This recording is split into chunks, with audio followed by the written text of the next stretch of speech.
Welcome back to Radio Entrepreneurs. I'm Jonathan Freedman. Our next guest up needs no introduction, Marc Z, for another Marc Z moment. Good to see you, Marc. Nice to see you too, John. Thanks for having me on the show. Always a pleasure. So you always have some interesting things you want to talk about. And our topic for today is to talk about Gen Z applicants in the marketplace. And we know that the market is getting flooded with Gen Z, if not the largest, soon to be the largest, probably component of the workplace. And they are quite specific in their demands. Yes.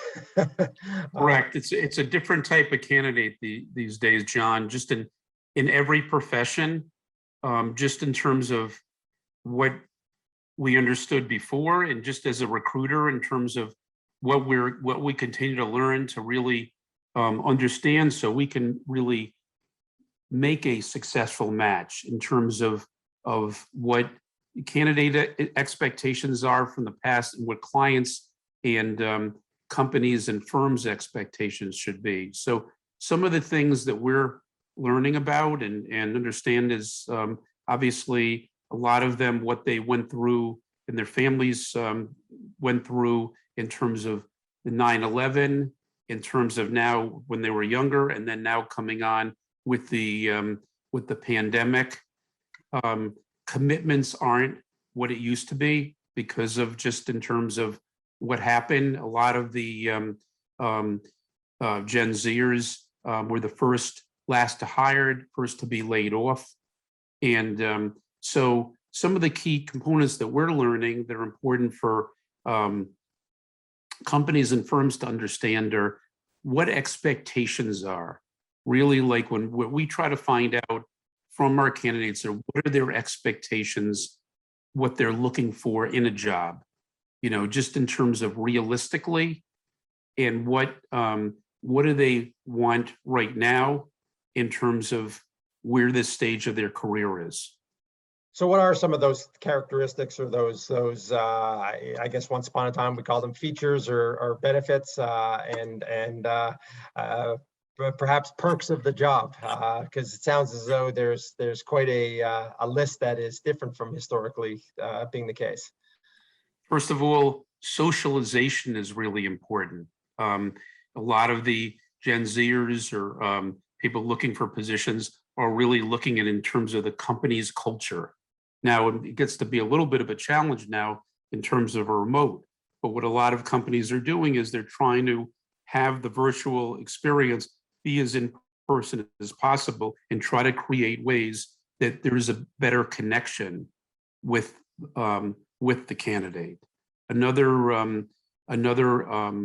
need in terms of what are expectations from the job. So for example, some jobs may be more administrative, and just to have an understanding of that administrative can be part of the job, but let me go over what the substantive aspects of the job, which is why we feel, or you may feel, the job would be a good fit for you.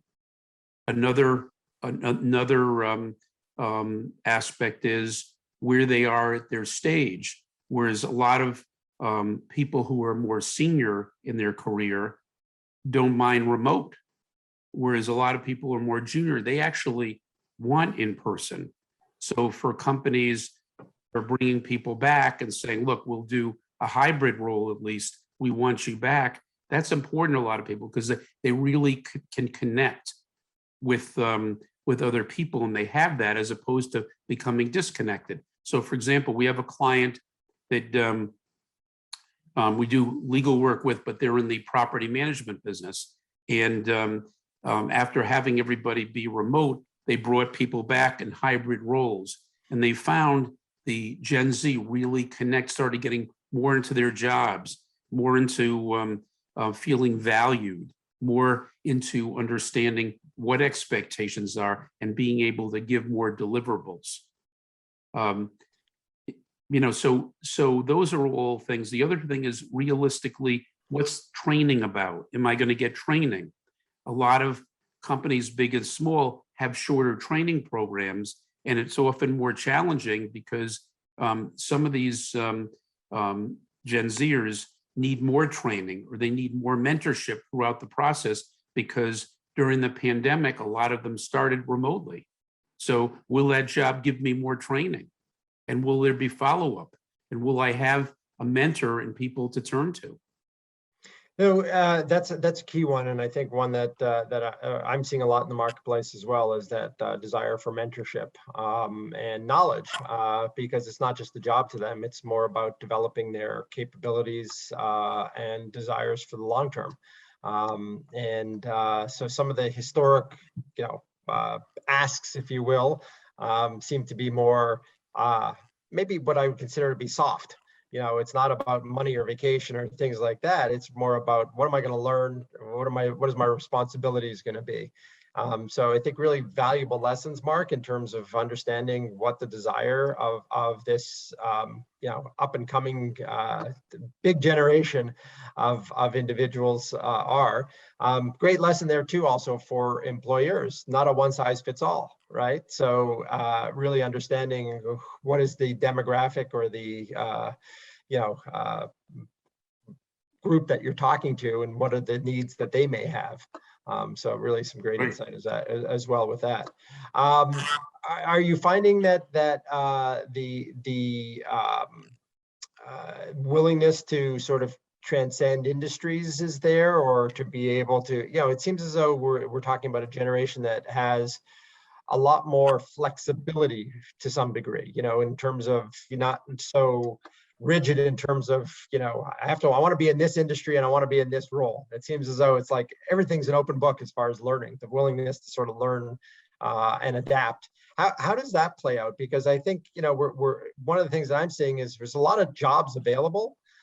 There seems to be a lot of people that are having trouble landing in jobs, and perhaps because they're trying to fit into that box of what their historic either role has been or industry has been. And it seems as though those paradigms are changing a little bit. There's skills that are transferable from industry to industry, and people who are being a little more flexible are perhaps a little more successful in terms of finding opportunities. Does that make sense? Yes, no, absolutely. I think that gradually, as the market becomes tighter, employers are more open to hiring people that need more training and that they'll invest in. And same thing with candidates, they'll be open to an area that, I may think about, that sounds interesting.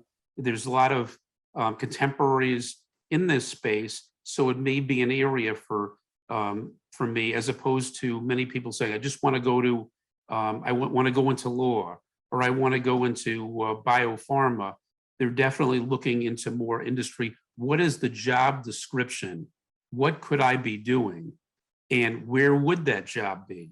And interesting is when you talk about, it's not as much of the benefits or the salary. What the other issue we have found is a lot of them are talking more. They need more advice to know whether or not the salary is the right salary. They don't necessarily know their market value. And then a lot of times those goalposts are changing. So for example, a salary they originally told you they were looking for when they began the interview process, now they're looking for a different salary, more. And every time somebody's interested in them, a lot of times the salary will go up. So it's just coming to an understanding of what they feel is fair and will commit to. So as always, communication, putting it on the table, making sure that people are on the same page leads to success. Mark, always great guidance, great insight, great advice. Marc Z Legal Staffing. If people want to get in touch with you and talk further about these things, what's the best way for them to reach you? Well, thanks for having me again on the show, John. First of all, Google Marc Z, M-A-R-C and the letter Z, or go to marczlegal.com, MARCZLEGAL.com, or 617-338-1300. Great stuff, Mark. Always a pleasure to see you and have you on Radio Entrepreneurs. And we'll be right back with another segment on Radio Entrepreneurs.